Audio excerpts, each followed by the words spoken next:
yo os lo enviaré. Qué linda promesa, la promesa del Espíritu Santo. Entonces, ¿por qué la promesa no se cumple? Es que a veces nos olvidamos de leer el siguiente versículo, el versículo 8. ¿Y qué dice? Y cuando Él venga, cuando el Espíritu Santo venga, convencerá al mundo de pecado, de justicia y de juicio. Entonces, ¿por qué no se cumple la promesa? Es que para que la promesa del poder del Espíritu se manifieste en la iglesia y en la vida de cada cristiano, primero tiene que cumplirse el primer trabajo del Espíritu Santo. Y el primer trabajo del Espíritu es convencer a las personas de su pecado. Yo he escuchado muchas explicaciones con relación a esto y generalmente la gente dice, sí, pero eso de convencer al mundo de pecado quiere decir a los pecadores que todavía no conocen la palabra de Dios. El trabajo primero del Espíritu es convencerlos del pecado para que ellos vengan a la iglesia. Puede ser entendida de esa manera, pero en el mundo están los pecadores y los que un día abandonaron su vida de pecado y vinieron a la iglesia. El mundo no está formado solo por la gente que no conoce a Jesús. En el mundo estamos nosotros también, los miembros de la iglesia. Y nosotros también, para recibir la plenitud del poder del Espíritu Santo, necesitamos que primero se realice el trabajo básico del Espíritu Santo, que es convencer de pecado. Desde que yo soy niño me acuerdo la iglesia ora de noche, hace vigilia, hace ayuno, hace oración, clama a Dios, Señor, mándanos la lluvia tardía del Espíritu Santo, mándanos la lluvia tardía. ¿Qué es la lluvia tardía del Espíritu? La lluvia tardía es el poder final para vencer el pecado completamente y para proclamar el Evangelio al mundo. Todos queremos esa lluvia tardía. Pero antes de que la lluvia tardía venga, tiene que venir la lluvia temprana. Y ahí nosotros decimos, sí, pero la lluvia temprana ya vino para la iglesia primitiva en el día del Pentecostés. Espera un poco, querido. En la historia eso está correcto. La lluvia temprana vino y la lluvia tardía vendrá en nuestros días. Pero nosotros no somos solo historia, nosotros somos seres humanos, experiencia. Y en nuestra propia experiencia, para que la lluvia tardía venga, para que el poder del Espíritu venga, poder para vivir una vida victoriosa y poder para predicar el Evangelio, primero tiene que venir la lluvia temprana. ¿Y qué es la lluvia temprana? El primer trabajo del Espíritu Santo. ¿Y cuál es el primer trabajo del Espíritu Santo? Aquí Juan 16:8 da la respuesta. Cuando el Espíritu Santo venga a mi vida, lo primero que va a hacer es convencerme de mi pecado. Ahora, si yo no acepto el trabajo que el Espíritu Santo hace en mi vida, mostrándome que lo que estoy haciendo, o lo que estoy pensando, o lo que estoy sintiendo es pecaminoso, ¿cómo es que yo quiero que venga la lluvia tardía? En una junta de iglesia, cuando un anciano se levanta malcriadamente y quiere llevar la iglesia para un lado, o cuando el otro discute con propósitos que solo él sabe y él es consciente, no me vas a decir que el Espíritu Santo no está hablando al corazón, no está mostrando el camino. O entonces, la persona que se endurece completamente a la voz del Espíritu Santo, pues ha cometido ya el pecado contra el Espíritu Santo. Y Dios nos libre de eso. Pero cuando estamos ahí, a veces en nombre de Dios, queriendo defender las cosas de Dios, pero todo con rabia, todo iracundos, faltando el respeto, agrediendo, ¿qué Espíritu Santo es ese? No me vas a decir que el Espíritu Santo no habla al corazón. Lo sientes, pero no le haces caso. Ahí en la noche de ese sábado estás clamando a Dios en vigilia y ayuno y oración que te dé la lluvia tardía del Espíritu Santo. Ahora, si en la mañana te dio la lluvia temprana y no quisiste, si en la tarde, en la hora de la junta de la iglesia, te dio la lluvia temprana y lo rechazaste, ¿cómo quieres la lluvia tardía? Entonces, ¿por qué la iglesia carece de poder? Del poder del Espíritu. Porque todavía no le permite al Espíritu hacer su primer trabajo, que es convencernos del pecado. ¿Y cómo trabaja el Espíritu? A través de la conciencia, pero de una conciencia que es alimentada por la palabra de Dios. Porque tu conciencia también puede decirte una cosa, pero estás alimentado de las influencias de la cultura de nuestros días y ahí no hay Espíritu Santo que está hablando a través de tu conciencia. Pero cuando tú eres un hombre de Dios, tú buscas la palabra de Dios, Entonces tu conciencia es sensible y a través de la conciencia Dios te habla y te dice, hijo, no, no es aquí, no es por este lado, es por este otro camino. Por eso la promesa es, entonces oirás atrás de ti palabra que te dirá, este es el camino, andad por él. Es el trabajo del Espíritu Santo. Hablemos ahora de la iglesia primitiva, una iglesia llena de poder. La iglesia primitiva era una iglesia poderosa, porque era una iglesia espiritual. ¿Qué significa ser iglesia espiritual? Una iglesia que se deja guiar por el Espíritu Santo. La iglesia, querido, nació en el Espíritu y por el Espíritu. Hechos 2, 38. 41 y 42 dice, Pedro les dijo, arrepentíos y bautícese cada uno de vosotros en el nombre de Jesucristo para perdón de los pecados y recibiréis el don del Espíritu Santo. Así que los que recibieron su palabra fueron bautizados y se añadieron aquel día como 3,000 personas y perseveraban en la doctrina de los apóstoles, en la comunión unos con otros, en el partimiento del pan y en las oraciones. Era una iglesia espiritual. ¿Por qué? Porque perseveraban en la doctrina, en el camino, en el sendero, en las enseñanzas. Todo eso es doctrina, camino, sendero, enseñanzas del maestro. Ellos perseveraban en eso, en el camino que el Espíritu les mostraba. Ellos aceptaban lo que el Espíritu les decía. ¿Tú crees que en ese tiempo no habían los problemas que hay hoy? Que gente discute, que gente esconde pecados por ahí. ¿Te acuerdas de Ananías y Zafira? Estaban escondiendo, estaban siendo deshonestos. ¿Tú crees que el Espíritu no trabajaba? Pero ellos se endurecieron contra el Espíritu. Quiere decir, el Espíritu nunca dejó huérfano a la iglesia. Y el mérito de la iglesia primitiva era que nunca dejó de oír la voz del Espíritu, fue obediente. No clamaban solamente por la lluvia tardía. Ellos permitían que la lluvia temprana hiciera su primer trabajo en el corazón, mostrándoles sus errores y ayudándolos a corregir esos errores. Muy bien, vamos a la tercera parte. Aquí hablaremos sobre el Espíritu Santo y la testificación. Cuando tú te dejas guiar por el Espíritu en tus caminos, en tu manera de ser, de vivir, de conducirte, de hablar, de proceder, cuando eres un hombre manso y humilde porque el Espíritu reproduce en ti el carácter de Jesucristo, entonces el Espíritu te va a guiar también en la obra de la testificación. ¿Te acuerdas de lo que pasó con Esteban? Estaba siendo apedreado, pero estaba lleno del Espíritu. Y en medio del dolor, en medio de las heridas, en medio de la flagelación humana, él veía el cielo abierto. Y su testimonio fue poderosísimo. Tú sabes que un joven llamado Saulo de Tarso estaba ahí cuando estaban apedreando a Esteban. En ese momento no hizo nada, pero el testimonio de ese mártir fue trascendental también para que más tarde él entendiera que estaba persiguiendo a Jesucristo.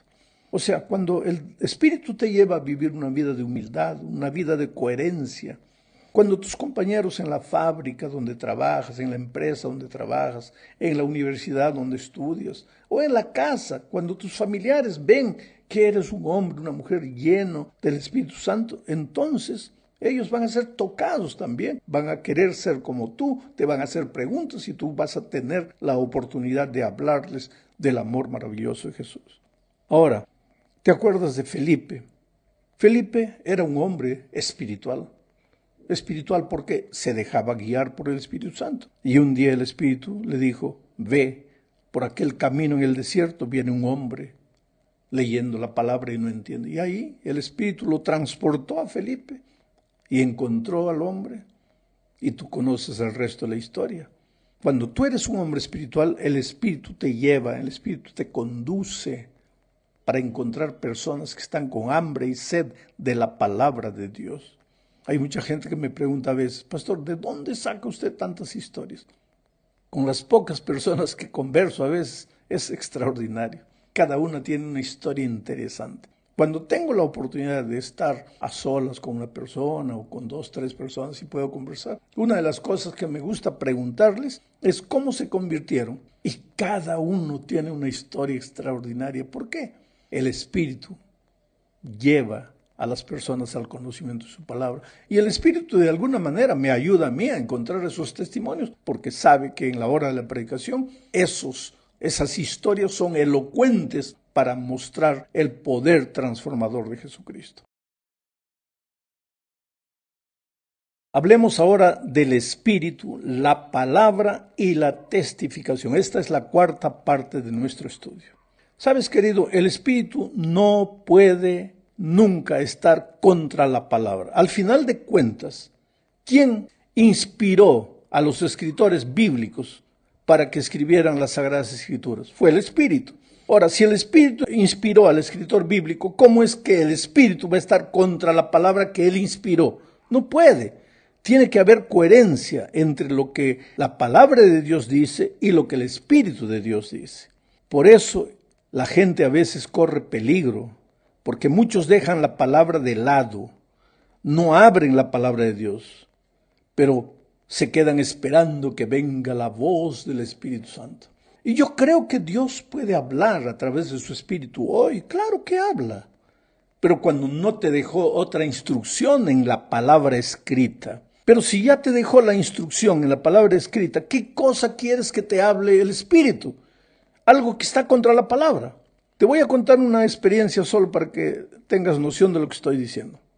Una muchacha tenía 2 candidatos, 2 muchachos que querían enamorar, noviar con ella, tal vez casarse.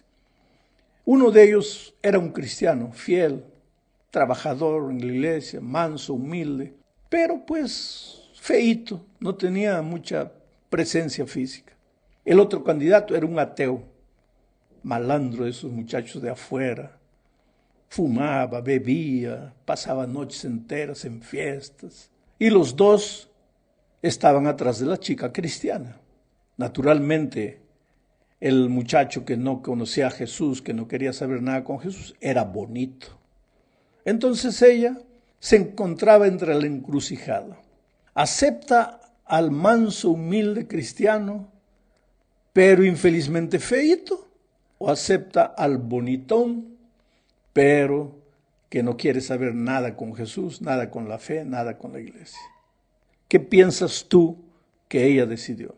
Bueno, ella le pidió una señal a Dios. Ahí viene el asunto del trabajo del Espíritu Santo. Hay gente que vive pidiéndole señal, señal, señal a Dios. Ella le pidió una señal a Dios. Le dijo, mira, Señor, yo no sé con cuál de ellos enamorar. Los 2 dicen que me aman y yo estoy indecisa. Entonces tú revélame, Señor. Mañana yo voy a salir a la universidad y el primero de ellos que venga con una camiseta de color verde, yo sabré que tú lo estás enviando para que ese sea el muchacho que yo acepte y me case. Ahora yo te hago una pregunta. Adivina quién apareció con la camisa verde al día siguiente. El muchacho que no quería saber nada de Dios. Pero ella dijo, Dios me respondió. Bueno, la historia es larga, se casó y después se divorció. ¿Por qué? Porque vivió una vida infernal. Porque hasta la luna de miel todo era maravilloso. Una vez que se acabó, ella vivió una vida triste, miserable. Y entonces se arrodillaba y le decía, pero Señor, ¿por qué me fallaste? Oye, ¿cómo es que Dios te falló? ¿Acaso la palabra de Dios no está escrita y dice, no os juntéis en yugo con los infieles? Ahora, si está escrito y dice, no os juntéis en yugo con los infieles, ¿qué señal le estás pidiendo a Dios? Si Dios ya te reveló en su palabra. Por eso es que yo a veces me preocupo cuando hay hasta gente dentro de la iglesia, gente espiritual que se levanta y dice, mira que esta noche Dios me reveló.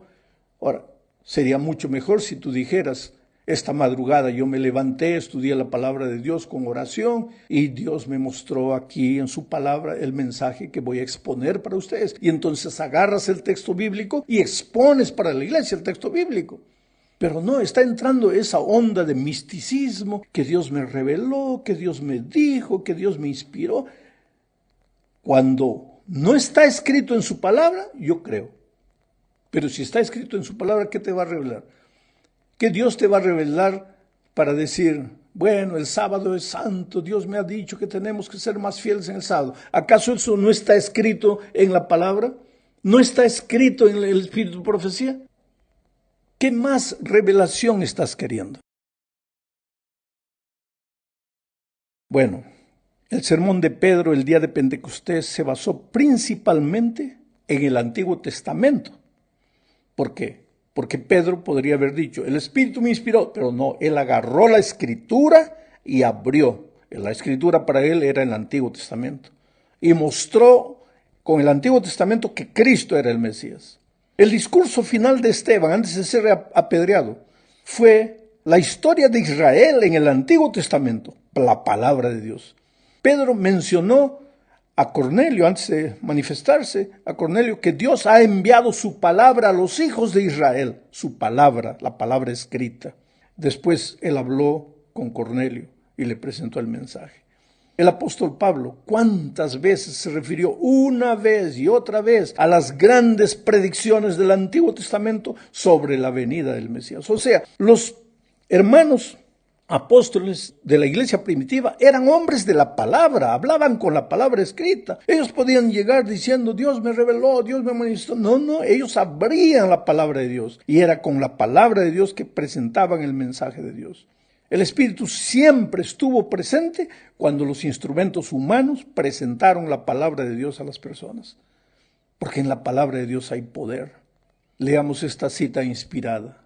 Mira, Educación, página 126. En la palabra de Dios está la energía creadora que llamó los mundos a la existencia. Esta palabra imparte poder, engendra vida.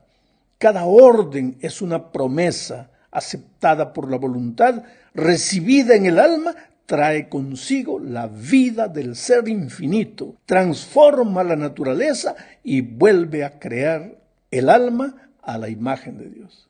Ese es el poder de la palabra. Por eso predica la palabra, enseña la palabra, abre la palabra para tus amigos, abre la palabra para ti mismo. Llegamos al fin de este estudio hablando del poder transformador de la palabra de Dios.